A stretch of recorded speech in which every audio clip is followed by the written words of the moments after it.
Morning folks, morning to you all. How are we all today? Nice to see you there. Moira, Stephen, Alistair, James, Lynn, Doogie, Hazel, Janice, Shazza, Marty, Stephen, Barbara. Oh, we sip with a coffee. Quite a different angle today, it's just the shape of this cab. It's a day cab. A wee bit less space in it. Hello George McGuinness Jr.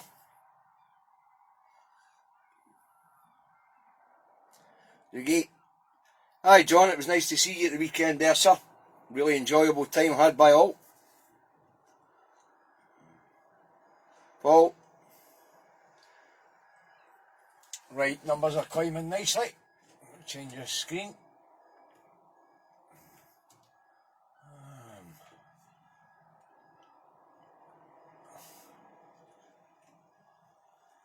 Okay, what's the time? Change the screen.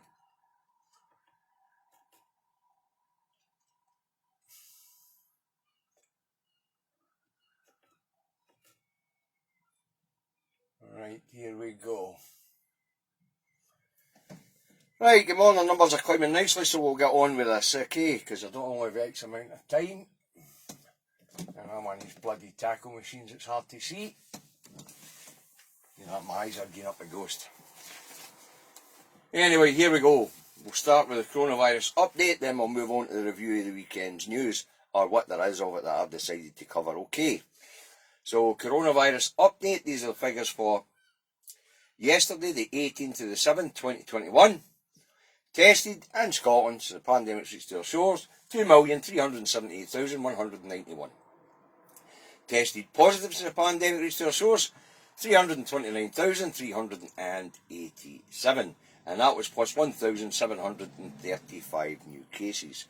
Okay, in hospital there are 511 COVID patients, and that's down 6.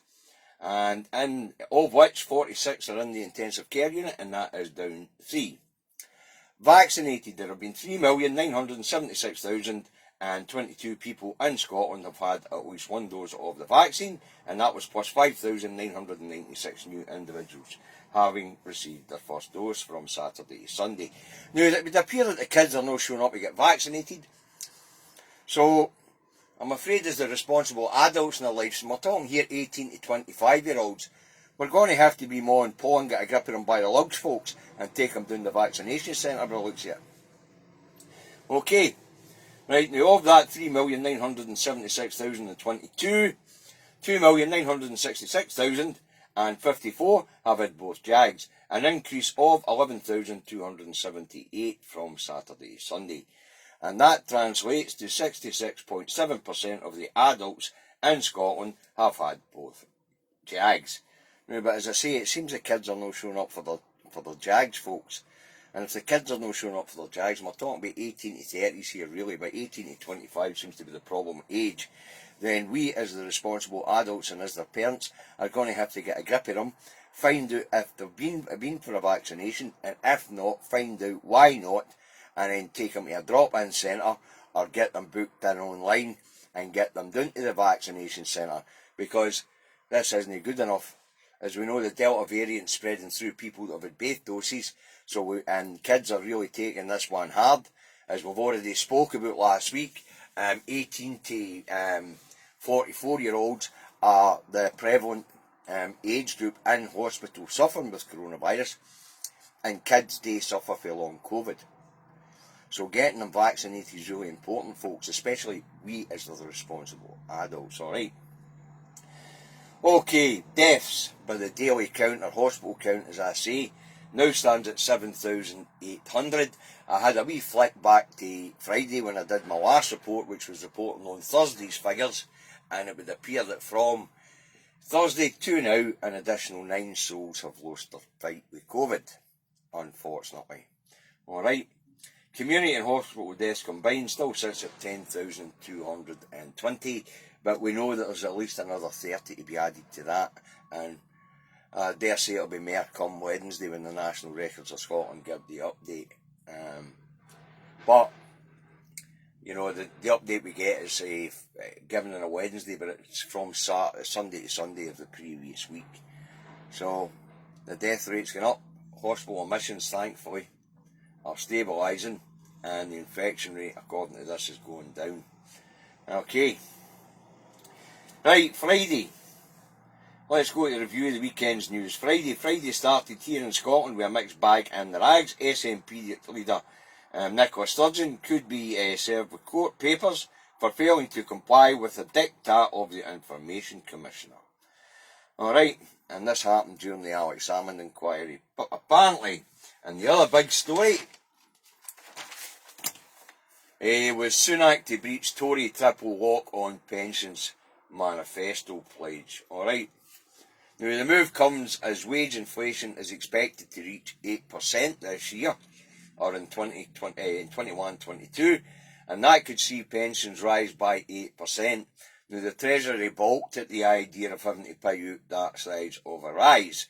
So Sunak is to either tinker with or scrap the triple lock, depending on which rag you were reading on Friday. Alright, the Express had them had them keeping it. I believe the Times had them tinkering with it, and the Financial Times, I think, had them scrapping it.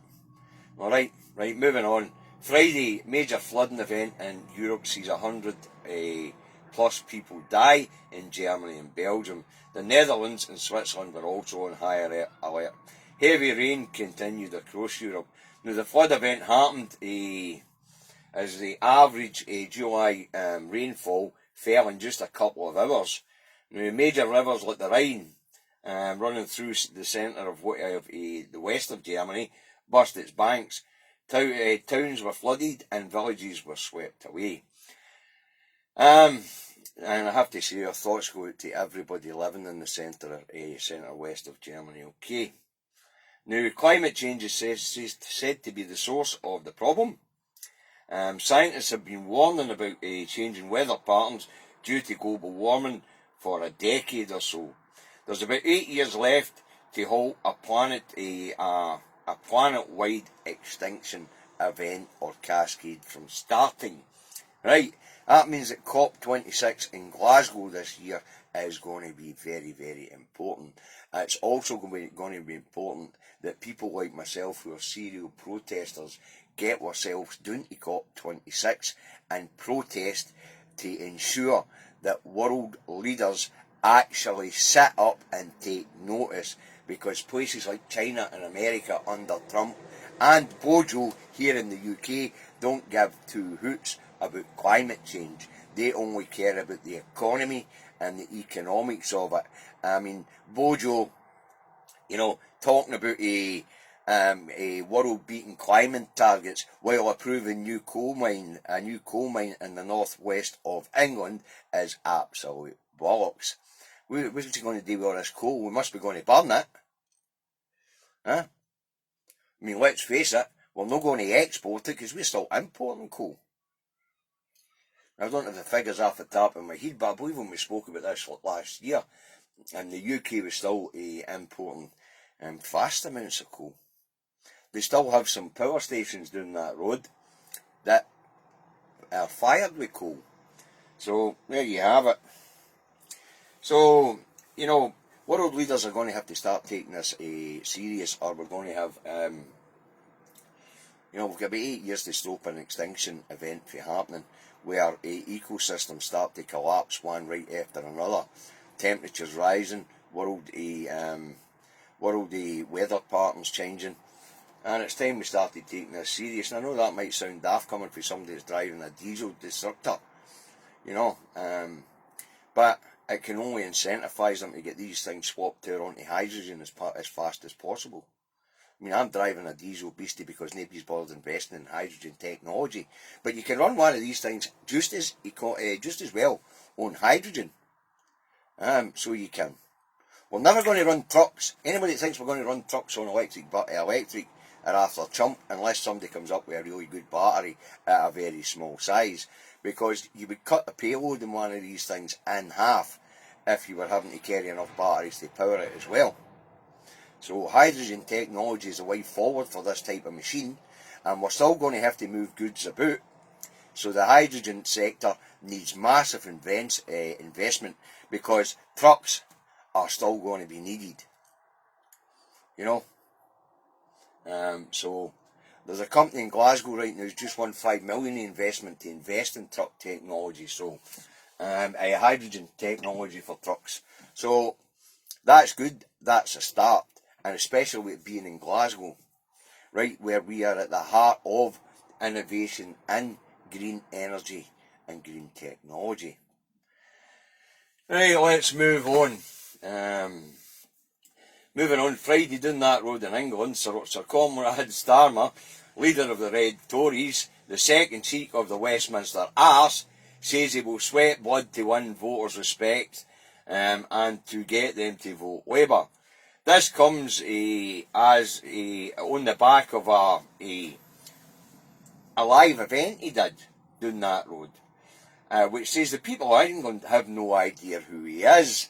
Hey, I watched the videos, it was brilliant. Right, Starmer is in the position that Bouncy Boy Richard II was in Scotland, right? During Richard Leonard's leadership of so-called Scottish Labour, nobody in Scotland had a Scooby who he was. People were getting showed a picture of the Bouncy Boy out in the streets, and nobody had an absolute Scooby who he was. And it would appear that Sir Comrade Starmer doing that road's in exactly the same position. No wonder Labour's disappearing into oblivion. At least people knew who Jeremy Corbyn was. People have got no idea who the bought up and totally paid for a member of the British establishment Sir Keir Starmer is. You know, second cheek of the same arse. Hey, there's only two cheeks in that arse, and it appears that they've lost a cheek, because nobody down there understands what Labour's for, or who the bloody Labour leader is. So it looks like we're in for decades and decades of Tory leadership, unless we get our bahookies out of here, out of the UK. Because absolutely stunning. Now this was done with Laura Kuenssberg. It could well be that the audience was hand-picked, because we all know that the BBC head of politics, Kuenssberg's a Tory and a pal of Bojo's. It might well be that the audience was hand-picked not to know who he was, but I doubt it. Because up here the audience, it was just a man in the street that didn't know who Bouncy Boy Richard Leonard was, and it appears the same down that road. So, you know, it would appear that Comrade Starmer, leader of the Red Tories, has got pure problems on his, absolute trouble on his hands, because nobody down there's got a Scooby who he is, and nobody down there's got a Scooby what Labour stands for anymore. So, as I say, we're in for decades and decades of Tory leadership of the UK, unless we get our bahookies out of it. Alright, Friday back here in Scotland, energy giants Shell and Scottish Power team up to bid to create a large floating wind farm off the north coast of Scotland. Now the two have teamed up to bid in the latest round of licence sales of 15 seabed slots around Scotland. Scotland's wind potential is being harnessed at a rapid rate of knots. Scotland's second energy boom is well underway, but will it be another case like the oil, where Scotland didn't benefit a bloody tosser from it? Or are we going to take our independence and use the money that comes through our vast energy resources to improve our nation and better the life chances of our children? Because that's where we're at.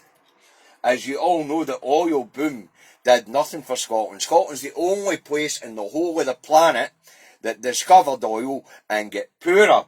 Christ's sake, we've got more bloody food banks than McDonald's.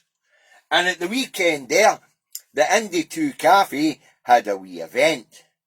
And at the raffle at that event, I have to say my wife's very competitive at raffles, and she spent a bloody fortune. But she won most of it right enough. But hey, you know, we were raising money for something called the baby bank. The very thought of it makes you want to cry. That parents are having to go to the equivalent of a food bank stroke a for babies to get things like nappies, baby foods, and it's just disgusting. It's absolutely disgusting. The idea that there is such a thing in Scotland. Now, Scotland is the 14th richest nation on earth and the richest nation in Europe. If we weren't connected to that shower of shite down in Westminster who are sourcing our resources and our economy. Right? So, you know, the idea that we have baby banks in such an energy-rich country. Think about that, a baby bank where people are having to go to get food, nappies and clothes and things like that for their babies because they're too poor to be able to buy it. What sort of bloody society are we living in? And that's the reason why we need independence, people. Scotland is a massively wealthy country which is being oppressed and robbed by our neighbours next door. No particularly the people of England, but by their elite. By the way, the elite down that road are also robbing what little England's got left for the people down there as well. So we don't blame the ordinary people of England. It's the bloody elite down that road that they keep voting for. They seem to have some sort of nanny complex. They need the state to tell them what to do. I mean, up here, they're talking about Brexit and Freedom Day and all that crap. Do they not understand that they're bloody serfs? They are subject to the crown. They're serfs. They can't be free until they get rid of the monarchy and take the sovereignty for a parliament into the hands of the people, as it is here in Scotland.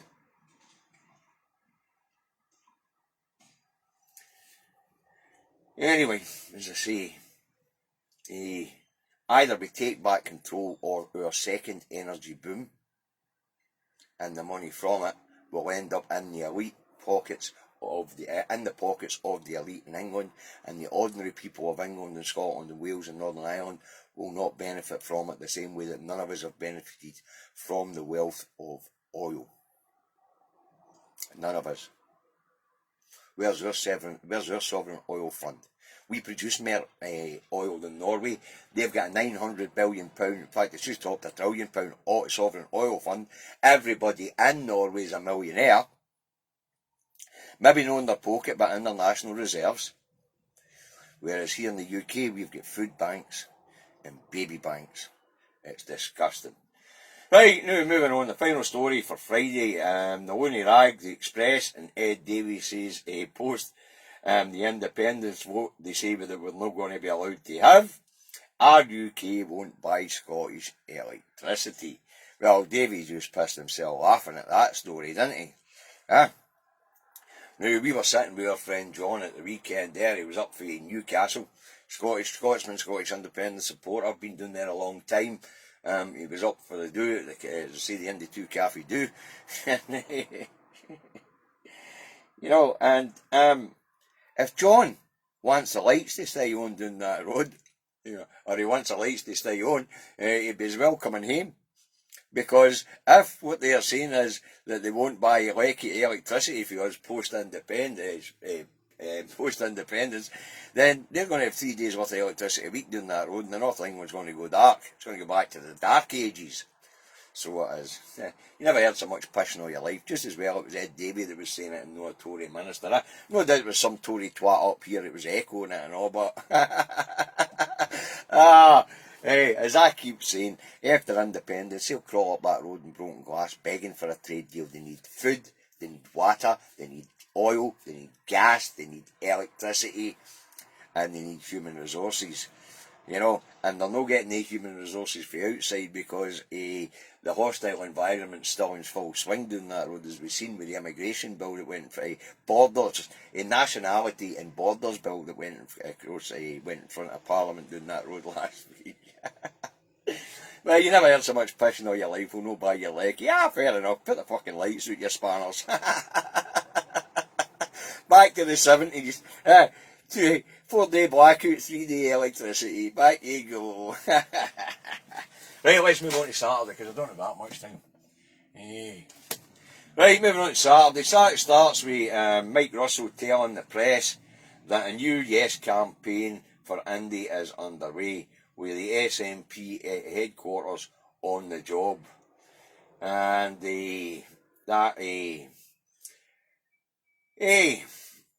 that may well be the reason for Sunday's headlines, but we'll get there. Alright, anyway, Mike Russell is to report to the SNP NEC on plans to reignite the Yes case and to unite the Yes campaign. We'll see what the outcome of that update is in SNP social media press releases, because I don't think the mainstream media is going to cover that.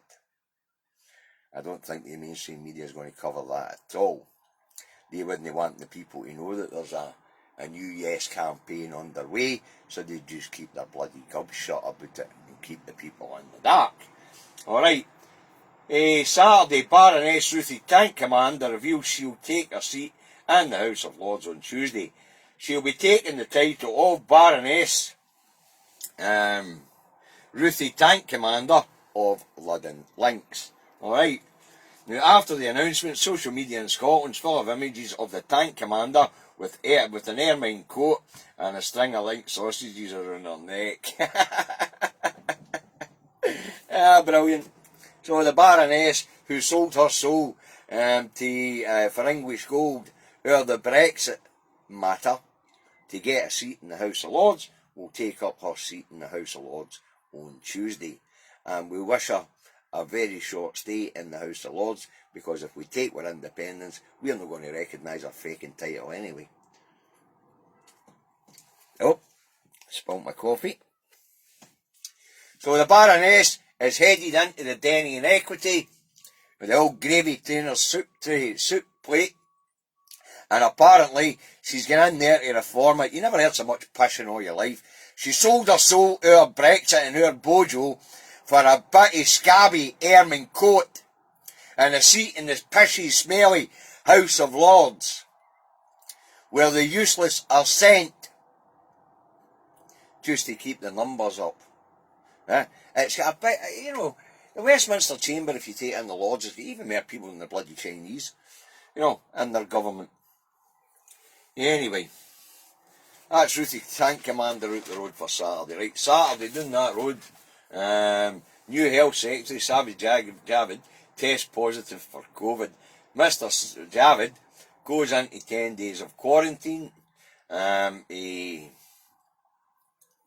across the UK, you could hear the laughter from the devolved nations as England's Freedom Day rapidly approaches. Aye, we'll get to that.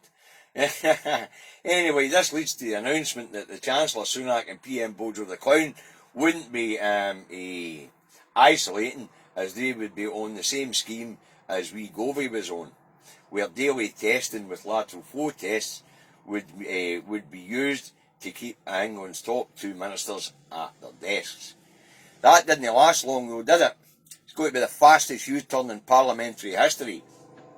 After a backlash on social media 1 hour and 38 minutes after the announcement that they weren't going into quarantine, Bojo and Sunak headed into quarantine.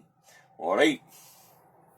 So that was the fastest U-turn in political history. So Bojo and Sunak are in quarantine. And that will suit Bojo, because Bojo, I will get to that, Bojo and his Churchillian speech that was supposed to take place today. Right, also Saturday, down that road, it emerges that the Chancellor, Rishi Sunak, is being investigated by the statistics watchdog for claims poverty had receded under the Tories. Now the Tories scrapped the recognised poverty measurements used by international bodies in favour of just making the numbers up. Alright. So Labour made a complaint to the Information Commissioner and the Statistics Watchdog, and they are now investigating Sunak. Anyway, when you apply the internationally recognised measurements to the poverty figures in the UK since the Tories came to power. There are an additional 1.5 million more people in the UK living in absolute poverty, and there are 4 million are now living in relative poverty. But according to Sunak, the Tories have lifted 1 million UK citizens out of poverty. The watchdog will issue a finding, the government will ignore it, Sunak's misleading of the public, so breaking the ministerial code will go unpunished. Alright. Now there's a pattern down that road. You can break the ministerial code by impunity, you can lie to the public with impunity, and standards in public life and the ministerial code means bugger all. So a headline saying that Sunak's under investigation is just a bollocks headline. Okay. Right, let's move on to Sunday. Moving on to Sunday. PM Bojo the Clown tells the people of England to be careful on Freedom Day and beyond because of rising COVID infections. Bojo was due to give his Churchillian speech on Monday from some undisclosed location, which was supposed to be of major importance in the Second World War. Right, Bojo was to deliver a speech saying the virus had been defeated by the UK government's wonderful vaccine roll. It turns out, right enough, as we know, what was used to be called the Oxford AstraZeneca vaccine is now only called the AstraZeneca vaccine because it turns out the other vaccines it's pish. All us who are 50 are going to have to get another booster jag this year in the hope that new variants don't come along and kill us all. Alright.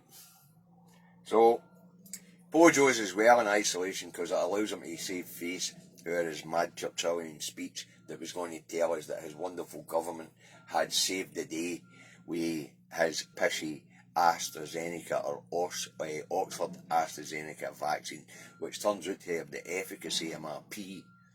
Wow. I wonder what it is that's shooting about all our 50-year-old bodies at this point in time. Do you know that? Hey, let's face it, Javid had his double dose of AstraZeneca, and Javid's got COVID, and apparently he is suffering symptoms. He's being monitored.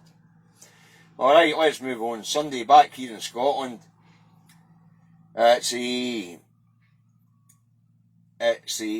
stated that a third of 18 to 29-year-olds had not taken up their offer of a first dose of the vaccine by Sunday there.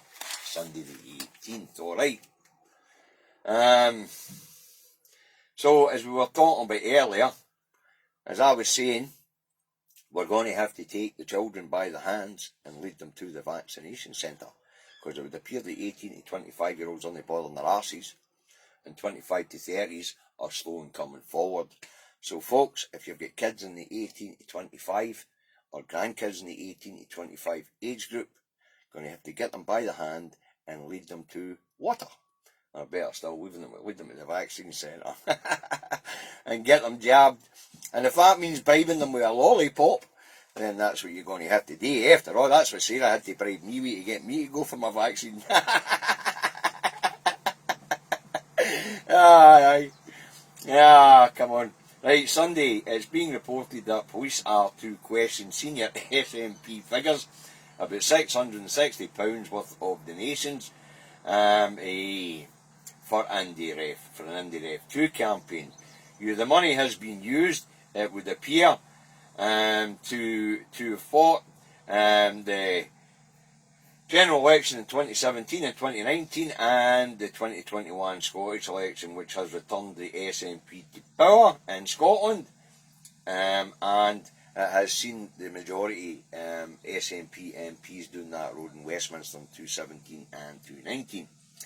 Now, the money was supposed to be for Indy Ref 2, and Davy says, well, the money has been spent on Indy Ref 2, when you think about it logically, right? And here is the logic behind that, right? If we hadn't won the 2017 general election UK-wide with majority SNP MPs, if we hadn't won the 2029 election UK-wide with majority SNP MPs, and if we hadn't won the 2021 Scottish general election, then Indy Ref 2 wouldn't be anywhere near on the cards anyway. So actually the money has been spent to get us to Indy Ref 2. It has been spent fighting for Indy Ref 2. Because if we didn't have the SNP in power down that road and up here, then Indy Ref 2 would be a pipe dream anyway. So all this pish about the money no being spent on Indy Ref 2, you can't have Indy Ref 2 unless you have SNP in power, and you can't have SNP in power if you don't win elections. So, and all these people who are gleeful about the idea of the fall of the SNP, well, you know, I've said this before. Indy Ref 2 is off the cards if the SNP are sanctioned with the ultimate sanction for the Electoral Commission. Remember, it's a Brit-Nat organisation, and the ultimate sanction is to be deregistered as a political party. That would see the SNP unable to run in elections and unable to hold power. There would be a general election, and as I have stated this before, the Alapa party doesn't have the political capital or the trust of the people. So when it comes to that election, Alapa's not going to take the SNP's place. The Green Party also doesn't have the political capital. So the Green Party's not going to win that either. And this is all down to having the trust of the people and the political capital to win elections. Neither the Greens nor the Alapa party have that capital yet. It takes a long time to build up that political capital. So if the ultimate sanction is served on the SNP, and the SNP are deregistered as a political party in Scotland, UK, then it's off the cards. So anybody that's feeling gleeful about this idea that the SNP are under investigation, you know, then you're barking up the wrong tree, kids. Because without the SNP, there will not be Indy Ref 2, and this 660,000 quid, they promised to spend that much on on an independence referendum, but they had to spend it to win, to get us to the point where we could maybe have another independence referendum. You know. What about the DV party, Brian? Away and don't be daft, sir. I'm not running for politics. You know. And apart from that, I'm no some all-seeing wisdom thing as you hinted the other day, Brian, when you were asking me about the euro. And by the way, Brian, the euro is a viable currency. If you would like to discuss it, just press the wee button and I'll add you. Alright. So that's the truth of it, folks. Right, the Alapa party only got 2% in the last election, Scottish general election, and it takes years to build up political capital and the trust of the people. And the Green Party, well, they got 10 MSPs, and it's taken them 20 years in the Scottish Parliament to get to that point. And if they weren't supporting independence, they'd be nowhere bloody near it. But we're not going to swap en bloc onto the Green Party, and we're not going to all swap en bloc and onto the Alapa party. So if the SNP are deregistered and there has to be a Scottish general election, then it's going to be a Brit-Nat coalition in that Parliament along that road. It might even be an outright Tory majority. So there you have it, folks. So anybody that's rubbing their hands in glee at the idea that the SNP are being investigated, not a good look. But as I say, I expect the SNP will be cleared and there will be nothing to be seen here, and we'll get towards that Indy Ref 2. Okay. Right. Where are we? So as I say, if the ultimate sanction served on the SNP, and that is to deregister as a political party, then 30-40 years minimum before there will be even a hint of Indy Ref 2. Alright? Okay, folks. If anybody wants to join me for the review of the newspapers, press your button now. And that includes you, Brian, if you want to discuss the euro as a viable currency for Scotland as we intend to join the EU.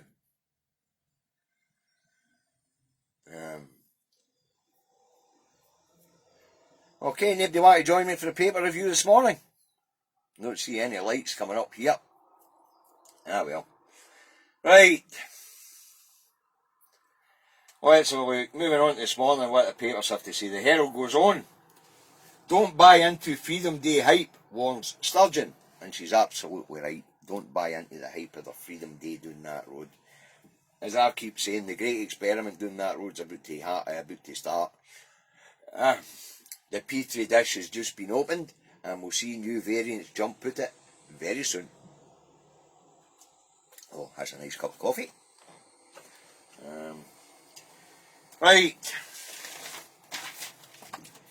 The National goes with, and I'll tell you what, it's easy to read it off a headline and off a paper and what it is to read it in my handwriting. Right. The National goes on Dark Forces. George Caravan on how Scotland is at risk of being positioned in the front line of deadly new arms race, and he's absolutely correct. Right, here we go. Right. John, Stephen, Alexander, Thompson. Right, Stephen, we'll give you a go first. Let's see if we can get you on. And the second headline in the National is a farce. First Minister criticises Johnson ditching of COVID restrictions. How do, my friend? How are you? All right, David. On this time, Stephen.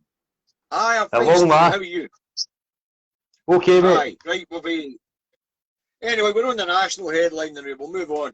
So, what was the main point in the news for you over the weekend, Stephen? Boris U-turn. I think that was quite funny. The fastest U-turn in political history, yeah. 1 hour and 38 minutes after a social media backlash. It sort of tells us that this lot are actually watching public opinion.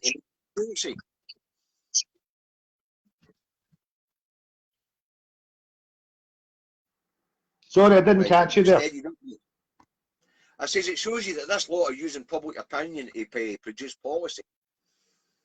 Definitely. It's in the Trump playbook. Aye, it's in the Trump playbook. Right, let's see. That was the National headline was about the new arms race, and George Caravan says that Scotland's been put in the front line and at danger because of the upping of nuclear weapons worldwide. And of course, the First Minister slagging off Bojo for his freedom farce. So let's move on to the second headline. The next headline. The Times says Sturgeon dropping COVID slogan and restrictions ease. Now, that's going to do with the fact that apparently the First Minister's going to stop advising us all to use facts. I don't think that'd be a good idea, do you, mate? No, I do not. I work on the trains, Davey, and you're lucky if there's about 25% of people actually adhering to the rules and regulations, wearing face masks. The other 75% just don't care. Aye, well, I seem to be seeing that out here in workplaces and all when I'm out on the road, mate. I mean, there's this morning.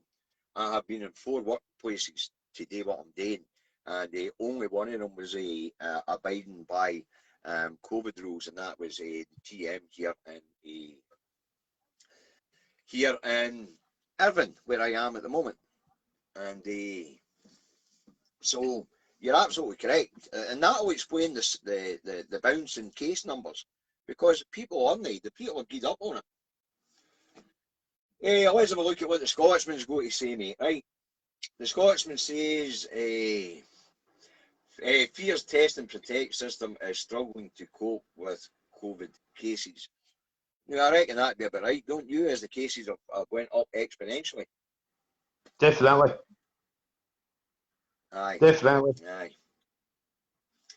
Right, let's have a look and see what the first of the two right-wing nut job rags have got to say. Right, the Daily Mail goes with vaccine chaos threat to freedom. Right, and apparently it's because the 20, 30-year-olds are no taking up a jag. I don't know if you've got any kids, mate, and what age they are, but I imagine that you've made sure that they go and get their vaccine if they're old enough. Yes, I've got a wee boy at 8. He's had both injections already. Oh, has he got a need for them, aye? Yeah. So he's already he had them months ago. But even then, we're still restricting him from what he can do. You've got to look after the sorry. kids. Aye. I think we have to. I think we have to vaccinate 12 to 18-year-olds and all. You know. Force them to get the I think. vaccination. Because in the bigger Aye. scale of things, it is for their benefit. Aye, I think so. I think you're right. The Sun goes on. On your marks, jet set, slow. Now the Sun says travel industry criticised Scottish Government over COVID passports, you know, for the double injected so they can travel. But I mean, there's a Davy says here, and the Davy says is that the First Minister has told people to sit and stay. I don't think anybody should be going abroad now, do you? No, definitely not. I know a lot of people who have actually been down to England. They got flights to Spain to avoid the Scottish lockdown. Then they came back on public transport. You're like, but what's the point of all this if you are just disregarding the rules? Aye. Aye, there's a lot of fat gammons in Scotland as well as in England, mate. It's all me, No. me. Aye, it is. That's exactly what it is. Let's have a look at what the Telegraph goes with this morning. Freedom Day farce as PM urged to ease pandemic. Now, apparently down that road, the test and trace is going to happen. It's not pinging everybody. There's hundreds of thousands of them in isolation. So the public actually want him to scrap his field track and taste app. Now, nobody knows whether the pings are actually because there are people out there that people are coming in contact with, which they probably are. But with that broken system doing that road, it just could be that their algorithms went belly up and is pinging everybody. It's a bloody farce.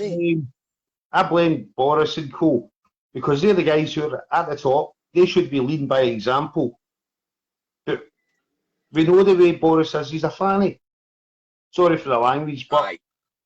Yes. Aye, it's a farce, isn't it? What about this seat in a bit? I got into the picture. Aye, it's a carry on. Doing that road. I mean, Bojo's definitely not suited for the position he's in, especially no in the time of a national emergency, you know. Right, let's have a look. The Metro goes way. Checkers mate. PM shamed into isolation by public backlash. And you've just spoke about that, you know, the quickest U-turn in history. Right, the other right-wing only rag number 2, the Express goes on. Backlash forces Bojo's U-turn. Well, can't you know, there's not much to be said about that, is there? I mean, nothing that we haven't covered. And let's have a look. The Star's the last one I covered each day, and it says, we think we've got this right. Flip-flopping flops, a flipping flop. So this is also about Bojo and Sunak going into isolation, which seems to be the big story of the weekend, isn't it? You know. What they're trying to hide as well, though, Davey. Because anytime Boris is involved in the press, something else is getting slid through underneath the door. Oh, aye. No doubt the Idle Hard has been given that 37 billion quid to spiff up against the wall, you know. No doubt about that. Or you go over. Trying to find the right bloody screen here to change this. Right, change that to work. Okie dokie. So Brian Thompson thinks that the euro is a viable currency for Scotland as opposed to because we can use almost any currency once we've left the UK. And as we plan to go back into the EU, you think it'd be a good idea for Scotland to adopt the euro, or do you think we should just go straight ahead and create our own central bank and use our own currency? Well, I follow Kevin Bridges saying on the currency, smack your rooney. It doesn't matter what it is, as long as it's currency, we can still spend it. And we've also been using the euro for how many decades now? So I remember when we used to be Holland or Germany, you had the Guilder. I remember when the Deutschmark was still around. That was when I was in Germany. But the euro's been around for a wee while now, but I think we shouldn't use the euro as a currency, because the euro's part of a currency zone. It's part of a currency union instead of a currency zone, the way the pound is a currency zone. And the reason why the pound's been so successful is because the different currencies within the pound sterling, or within the sterling grouping, are able to fluctuate a wee bit and be pinned by the Bank of England base rate. Whereas, I mean, the euro made a mistake. Rather than issuing different types of euros underpinned by a European Central Bank base rate, everybody's euros get the same value, and that's to the disadvantage of smaller economies. You know, that's why Greece has had so many problems. Spain and Portugal. What happens if I really do think that we should create our own currency and our own central bank, as opposed to adopting somebody else's currency, as whether it be the euro, the dollar, or the UK pound. You know. what happens if we stick to sterling? Do you remember with the hyperinflation before World War II in Germany? People used to have a wheelbarrow full of Deutschmarks to go and buy a loaf. The Five-Year Republic. That's why it gets sucked into the Austro-Hungarian Empire, I believe correctly. I understand exactly what you're saying, but we could well be heading for hyperinflation anyway. With the situation with food shortages and labour shortages, because the labour market, the value of people going to work, or people going to work when demand merit go to work, and of course food shortages. If any commodity is in a shortage, is in short supply, then the price of that commodity goes up. So we could well be heading for hyperinflation anyway. You know, so I mean, and of course, severing ties or splitting to the UK. It'll take a wee while to get back into the European Union, but hopefully the European Union will leave a wee door open for us and allow us to stay into the EEA, so we can start to recoup access to the European markets for things like food and medicine, you know. But, well, what I would like to see is I'd like to see the Skype opened up again to use access to Europe, get the ferry port back open. That way we can bypass England, just put in our own stuff. I don't know whether you're aware or no, mate, but the Scottish Government have been investing heavily in East Coast ports. You know, they've invested in they're now starting to look at the Port of Leith again. But they've invested in Rosyth, they've invested in Dundee, they've invested in Arbroath, they've invested in Montrose, they're invested in Peterhead, and their work's underway in Aberdeen. You know, so it is what it is. Yeah. I think you're a wee bit far away from your Wi-Fi hub there, mate. You're starting to slow down. Aye. Hey, hold on. Hello, I'm back shift. You're back shift, mate. Is that better? I thought you might be having a long day today. I thought you maybe be having a long lie today. Right, well, listen, mate, thanks for joining me during the paper review. And but I'm afraid my break's over and I have to move on. So I'll be back tomorrow. No problem. As usual, for the review of the new for a review of today's news. So listen, you look after yourself and enjoy your shift this afternoon. Okay. Don't worry. I'm in the cab myself. Aye, well, good for you, man. Whatever you're hauling me, your wheels run smooth. Okay. I know. Right, cheerio. Right, time for the usual stuff. All right, folks. Support the independent media, support Broadcasting Scotland, support Independence Live, support Indy Live Radio, support Caldon Media, support Cruise Radio, support the iScot magazine, support the national newspaper. As you see, I've got my copy. There's another one lying in the house because I get it delivered. So, let's see. And if you've got a couple of quid to spare, and at the moment the National's got a crowdfund, they're going to keep it printed. So if you can stick a couple of quid in the pot, so to keep these things moving. And although they're reporting that the First Minister's about to tell us that we don't need to follow facts anymore, let's just keep following facts. until the whole of the population's been vaccinated. All right. So face coverings in enclosed public spaces, avoid large gatherings, clean hands and surfaces regularly, 2 metres social distancing when you're out and about, and get a test. All right. Now, I had a marvellous weekend meeting the folk for the Indy 2 Cafe. Money was raised for the baby bank, as I say, and we all had a blast. But we were able to do it safely and within bubbles. All right. Most of it was outdoors anyway, in a beer garden. So it was a wonderful weekend. And the kind people at the Indy 2 Cafe come up with a kilogram of gummy bears in case Davy can't get them because of the bloody problems with shipping the stuff in for Europe. So thank you very much, folks at the Indy 2 Cafe. Davy's got his gummy bears. Lovely. You lot have a good day. I'll see you tomorrow. See you later, mate. Cheerio.